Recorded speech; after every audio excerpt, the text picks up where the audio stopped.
everybody, welcome back to part 2 of our family's favorite fall-themed learning activities for preschoolers, kindergartners, and like I've mentioned before, my first grader still enjoys these.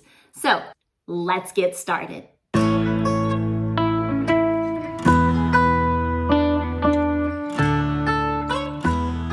Hi, my name is Emily and welcome back to my channel, Loving My Littles. If you're new here, I'm a homeschooling mama who taught at a private school for 5 years, and now I'm at home teaching my own 3 kiddos. You know, like I mentioned in our last video, fall is my absolute favorite season of the year. I just love everything that comes with it. And so I thought it would be fun to kind of make some videos where I show you our family's favorite fall-themed learning activities. As I mentioned in our last video, some of these ideas were kind of, inspired by things that I saw on Pinterest. I might have taken the idea, made my own printables, added a couple different things, or switched something around. But if I found the original idea on there, I'm gonna leave that down in the description below, and you can, if you wanna go to that, you can check it out and click on the link. I'm gonna do in this video, show you how we use this in our family and how it works for us. So I hope you enjoy this list. The first one I'm gonna show you is apple pie stew. And I'm gonna be honest, this one's probably my favorite out of all top 10. I really enjoy this one because it's really cute. Your child gets to be the baker. They get to work at the bakery or the cafe, whatever you wanna call it. Sometimes they can even wear their little apron while they do this activity. It's just a lot of fun. So I have our recipe cards here. I'll show you in just a second. But what we use for this is we use, first of all, some pom-pom balls. I tried to get things that you had around your house or that didn't cost a lot of money. So we have these a lot, like in abundance. So I have yellow ones for yellow apples for the stew, some red apples, red pom-poms, and green for green apples. Then I also have white for whipped cream. When you put your dollop of whipped cream or however many dollops of whipped cream, that's what the white ones are for.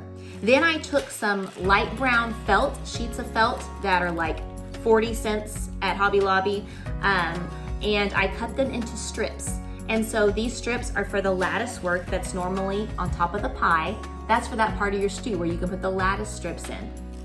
Then I have these cinnamon sticks that we purchased at Hobby Lobby, and they weren't too expensive. I actually got them on sale because they're in the Christmas section, and so they actually smell like cinnamon. You can get real cinnamon sticks or use something else for this if you want, but that's where I got ours. And we cut ours down to be a little bit smaller in size so they fit in our little mini pie plates.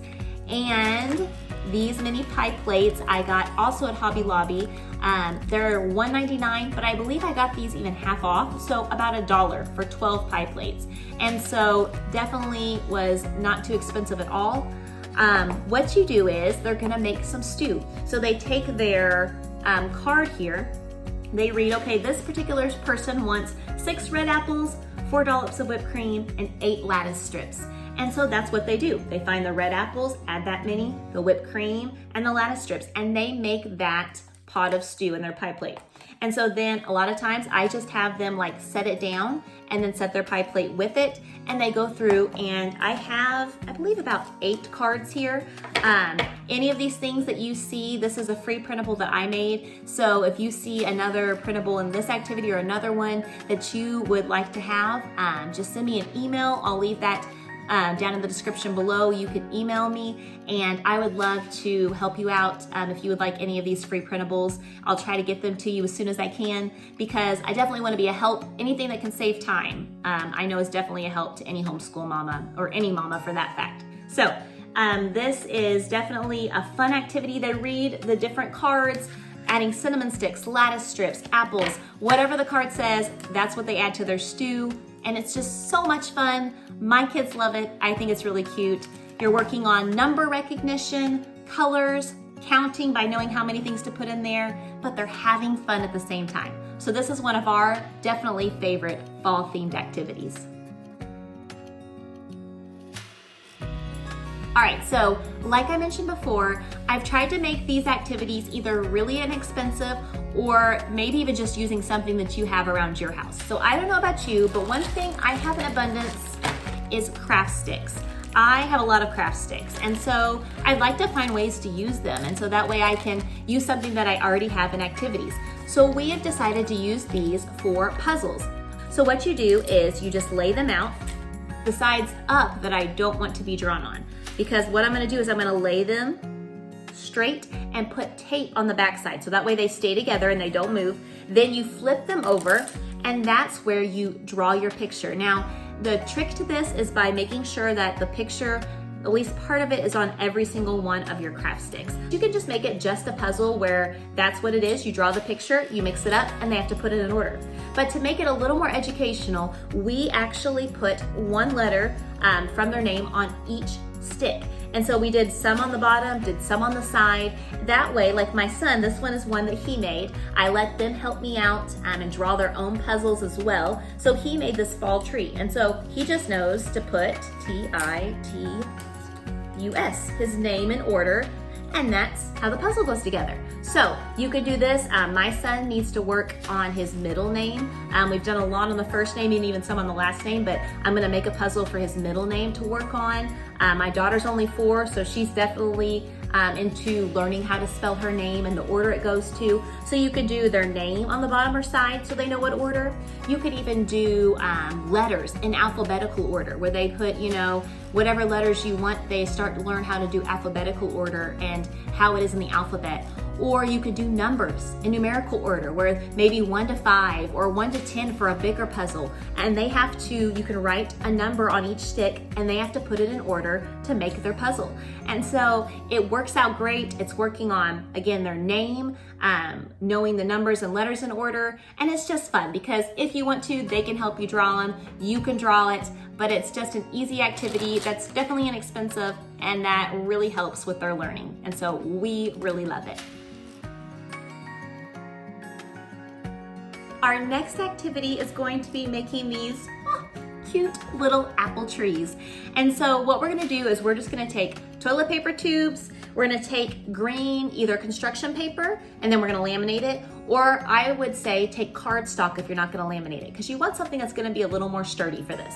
Then I also have these little red dot color coding labels. If you watched my last video, I talked about how we use them for so many activities, and we really do. So this is one of them where we took the red ones and we just made them as apples on this tree. You can find those at Walmart, you can find them at Dollar Tree. Any place that actually has office supplies probably has the color coding labels. So I just put those dots. I put a certain amount because whatever that amount is, you are going to find the trunk of the tree that goes with it. So like this one has 3. And so they find the trunk of the tree that has the number 3. And this again is just a toilet paper tube that I have put little slits in the sides. So I put slits going across, one here and one here, that goes on the sides of it with the number in front. And so they find it, I laminated it after I put the stickers on so the stickers stay. Oh, 3 apples, so let's put it on the tree that has the number 3.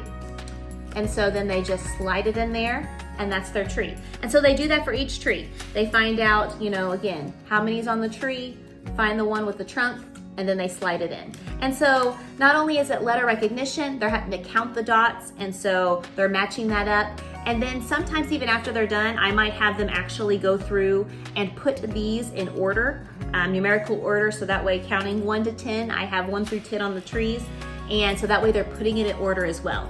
And so it's just a cute, fun way to practice numbers that's, again, not bookwork, and it's definitely an inexpensive pick. So this one is definitely a favorite in our house. All right, the next activity simply involves a hole punch, some cardstock, and a Sharpie. And so it's so easy to put together. All you have to do is we took some clip art, free clip art, enlarged it a little bit so that way it's bigger, and then we wrote with a Sharpie onto these. Now we have one that I'm going to show you. This one is kind of like more for a younger child. This one's for an older child, and the only reason is because of how and what I put on it. This particular one, I put P because, you know, pumpkin starts with P, and so that's the letter we were working on. But to be honest, you can use whatever letters you want. You can also maybe use a sun during the summer, or a heart for Valentine's Day, a Christmas tree, you know, in December. So it doesn't have to just be a fall activity. But since we're using the pumpkin and the apple a lot, I thought I'd show it in this video. But since you got P is for pumpkin, you just go, and we personally did uppercase just because it's a little bit easier to identify for my 4-year-old. And we kind of spread them out and didn't put a whole lot of letters on here. You can see it looks like some of these are upside down on top, but that's only because they're going to be turning it this way to do their hole punching. So you want the letter to be looking at them no matter which way they turn it. So that's why we did it that way. So they have the letter P on there. You'll have them, find wherever the P's are, and they'll punch with the hole. So they find the P, they make a hole. They find the P and make a hole. And they do that all the way around, finding all the letter P's. Then if you would like to have them maybe find all the letter G's, then they can go through and find all the G's and make a hole. And go through until all of them are punched. Or you could just do it one time around with the letter P or whatever letter you're using. Then we have the apple over here. And so this one, the reason we have it for our son is because it's all lowercase letters and they're a lot closer together. If you'll see that, we have a lot more letters on this one. Lowercase tend to kind of be a little bit harder to distinguish, and so that's why we use that one for him. This one is A is for apple. Maybe you want to do the difference between B and D and P and Q. Whatever you want to work on, they have to go and find that particular letter again and just make the hole. And something about the hole punch. First of all, a hole punch is so good to use for little kids because you really want to strengthen their hand muscles. That's why we do all those fine motor development with stickers and Play-Doh and different activities that I've been showing. This is definitely one that strengthens the hand because they're having to push it together. And so developing those hand muscles in a young child is really important as they're learning to write and color. And like my son, he plays piano, and it's hard sometimes for his fingers to keep playing. And so we're strengthening those muscles for his little hands. And so that's one thing that a hole punch is good for. Another thing is, for some reason, when you add a hole punch, it just makes something more fun. My kids really enjoy using it and making holes when they don't get in trouble for making the holes. And so adding a hole punch definitely helps make it more fun. They're learning their letters, working on their hand muscles, and it's definitely a win for us. This next activity, again, simply involves a hole punch and some cardstock, but yet it's so much fun. And so what you're gonna do is we're pretending like a worm has gotten into our apples. Oh no! So you can say, oh no, what are we gonna do? A worm has been taking all these bites out of our apples. And so they're gonna take this apple. Now, you could just have red cardstock, cut it in the shape of an apple, and put a little number on it, and this will work the same. I personally went and found some cute little clip art with a little worm making a silly face on there because we're acting like the worm has been eating in our apple. So this little worm, it has the number 8 on the tail, or on his body. And so what you're gonna do is you're gonna take the hole punch and you're gonna have your child make 8 holes in the apple because this worm has taken 8 bites out of its apple. Then you're gonna go to the next one. Oh, this one took 5 bites out of its apple. So they make 5 holes in the apple. And so it's just really cute. They're working again on those muscles in their hands, but also they're happy to have number recognition, counting because they have to have that many holes in there. And it's just a lot of fun. And again, this is another free printable. If you wanna send me an email, I can send you these. And it's just a cute little way for them to practice, punching the holes. Again, I would either do these on cardstock or even laminate them. Either way works. Just something that's a little more sturdy. I'm sure you could do it on paper. I just like having a little more sturdy for when they're trying to put it in here. So this is just a fun activity. They're learning their numbers and it's a lot of fun too. So that's the final 5 of our top 10 fall themed activities, and I hope that list was helpful to you. If you're interested in learning some more activity ideas for your younger kids, I have a video that I posted that's our 10 favorite activities of all time that you can use year-round. I will actually put that video right here, so all you have to do is click on it and you can see that list as well. Thank you so much for watching. I hope you'll check that video out, and I'll see you next time. Bye.